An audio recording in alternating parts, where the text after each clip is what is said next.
Shalom, shalom, shalom. Selamat pagi masyarakat iman yang dikasih oleh Tuhan. Bapak Ibu ini tipe orang yang seperti apa? Kalau lagi ngobrol sama orang. Kita tuh kalau lagi ngobrol sama orang kan ada tipe orang yang suka tatap mata gitu ya. Jadi misalnya lagi ngobrol gitu kan, lagi ketemu teman gereja, pelanggan, saudara, atau orang yang kita sukai, atau siapapun lah, ketemu di jalan, tipe orang suka lihat matanya langsung, tatap-tatapan gitu, berani gitu, terus ngobrol seru. Atau yang agak sungkan, suka mengalihkan pemandangan, lihat bawah, atau kadang kedip, atau kadang-kadang mencoba melihat ke arah lain gitu ya. Tapi apapun cara kita ngobrol itu memang karena kadang-kadang memang nervous sih. Sekalipun orang suka yang berani pun sebenarnya kelihatannya berani natap mata gitu ya.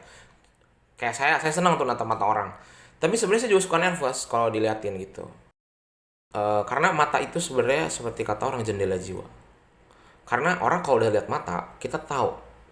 Kalau kita yang udah terbiasa ngobrol sama orang dan tahu jenis-jenis orang, kita tahu orang yang bohong apa enggak, orang yang tulus apa enggak, yang punya niat baik sama enggak, dari ketajaman tatapan matanya. Gitu. Jadi berhadapan muka tuh seringkali membuat orang tegang karena merasa ditelanjangi secara utuh, karena kita jiwanya tuh paling kelihatan di muka, di mata. Nah, bicara soal muka, kita di hadapan Tuhan kayak apa ya? Pagi-pagi tuh kita bangun sebenarnya baca firman Tuhan tuh sebenarnya berhadapan muka dengan Tuhan. Kita sedang ditelanjangi, sedang lihat apa sih yang kita bawa pagi ini. Mau bawa kemarahan, dendam, kekecewaan, penyesalan-penyesalan, atau kita mau bawa udahlah itu kita tinggalin yang kemarin-kemarin, udah nggak usah dibawa-bawa deh, stres sendiri nanti teh. Dan kita meminta Tuhan, ini saya dengan apa adanya, saya minta kekuatan dari Tuhan. Mari bersama-sama kita awali dengan memujikan Kidung Jemaat 29, Kidung Jemaat 29 di muka Tuhan Yesus. Kidung Jemaat 29 di muka Tuhan Yesus.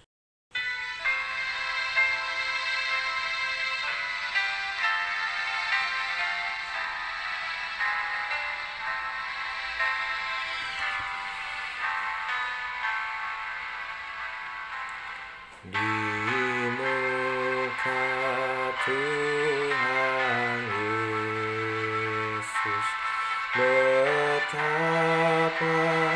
indah diriku, ku bawa dosa-dosaku di muka Tuhan Yesus.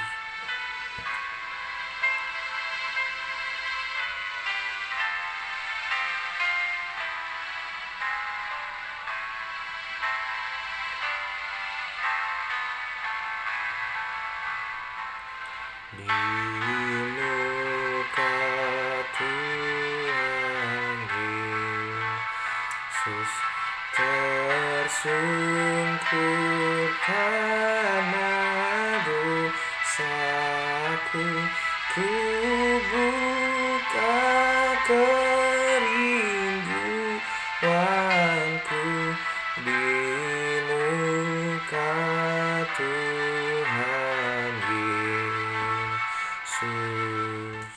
Mari kita berdoa. Tuhan, hari ini kami di hadapan-Mu dan kami minta Tuhan dengan apa adanya kami, bentuk kami seperti tanah liat yang masih belum berbentuk, agar hari ini kami melangkah dengan gambar dan rupa Tuhan, membawa kebaikan dan kedamaian, dan bukan buat orang lain aja, buat diri kami juga, sehingga kami lebih ringan melangkah hari ini. Kami serahkan, hanya dalam nama-Mu kami berdoa dan bersyukur. Amin.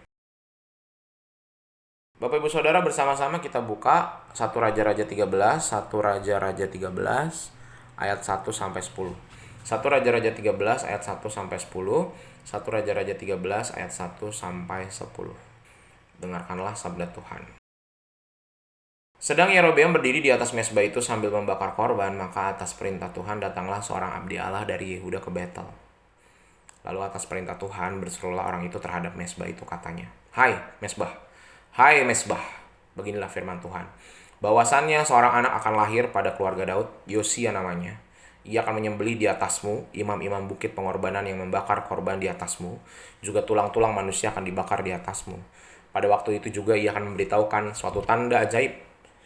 Katanya, inilah tanda ajaib bahwa Tuhan telah berfirman, bahwasannya mezbah itu akan pecah, sehingga tercurah abu yang di atasnya. Demi Raja Yerobeam mendengar perkataan abdi Allah yang diserukannya terhadap mezbah di Betel itu, ia mengulurkan tangannya dari atas mezbah dan berkata, tangkaplah dia. Tetapi tangan yang diulurkannya terhadap orang itu menjadi kejang, sehingga tidak dapat ditariknya kembali. Mezbah itu pun pecahlah, sehingga abu yang di atasnya tercurah, sesuai dengan tanda ajaib yang diberitahukan abdi Allah itu atas perintah Tuhan. Lalu berbicaralah raja dan berkatalah kepada abdi Allah itu, mohonkanlah belas kasihan Tuhan Allahmu dan berdoalah untukku, supaya tanganku dapat kembali. Dan abdi Allah itu memohonkan belas kasihan Tuhan, maka tangan raja itu dapat kembali dan menjadi seperti semula. Kemudian berbicaralah raja kepada abdi Allah itu, marilah bersama-sama dengan aku ke rumah. Segarkan badanmu, sesudah itu aku hendak memberikan suatu hadiah kepadamu. Tetapi abdi Allah berkata kepada raja, sekalipun setengah dari istanamu kau berikan kepadaku, aku tidak mau singgah kepadamu. Juga aku tidak mau makan roti atau minum air di tempat ini. Sebab beginilah diperintahkan kepadaku atas firman Tuhan, janganlah makan roti atau minum air, dan janganlah kembali melalui jalan yang telah kau tempuh itu. Lalu pergilah ia melalui jalan lain, dan tidak kembali melalui jalan yang telah diambilnya untuk datang ke Betel. Bapak Ibu Saudara, kita tuh akhir-akhir ini lagi, kayaknya sih nggak akhir-akhir ini, dari dulu lah ya. Dari sebelum Indonesia merdeka juga, dari zaman raja-raja.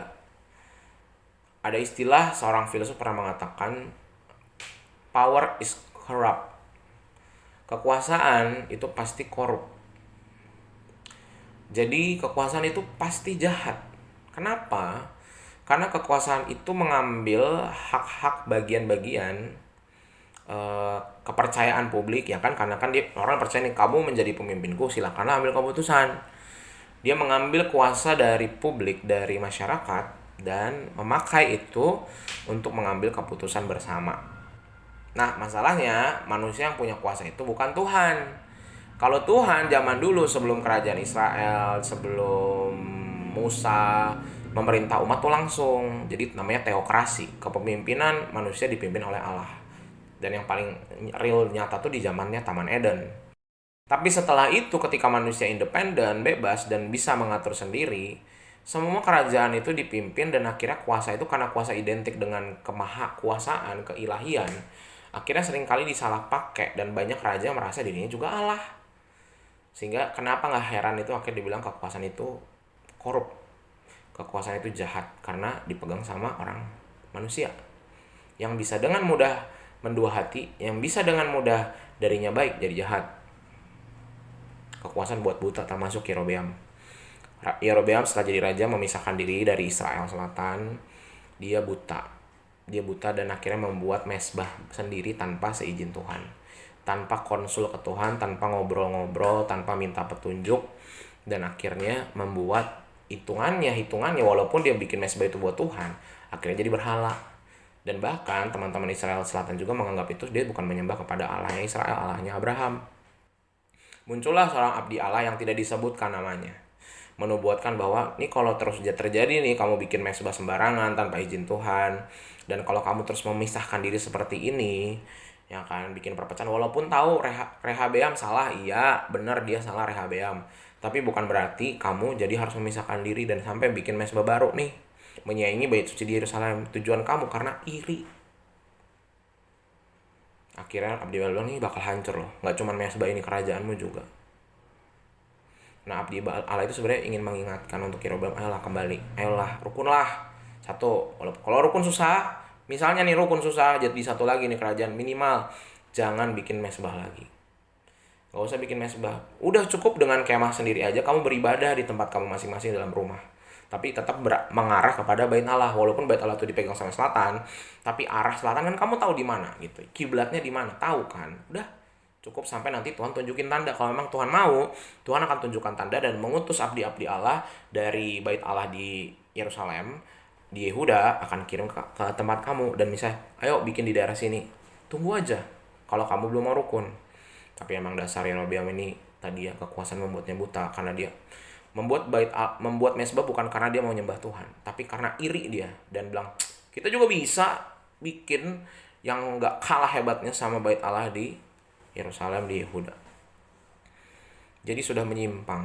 Jadi kekuasaan ini sudah diselimuti dengan kekuasaan yang korup itu, yang jahat, kemudian dibungkus lagi sama iri hati, kemudian dibungkus lagi ketika abdi Allah itu dia nggak mau taat, maka akhirnya si mesbah itu dihancurkan. Nah, hancurnya mesbah itu, tangannya Yerobeam juga jadinya kayak semacam kena stroke.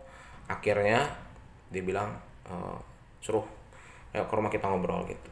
Sebenarnya ketika suruh ke rumah, abdi Allah itu sebenarnya mau ditahan, mau disuruh jadi nabi di sini gitu.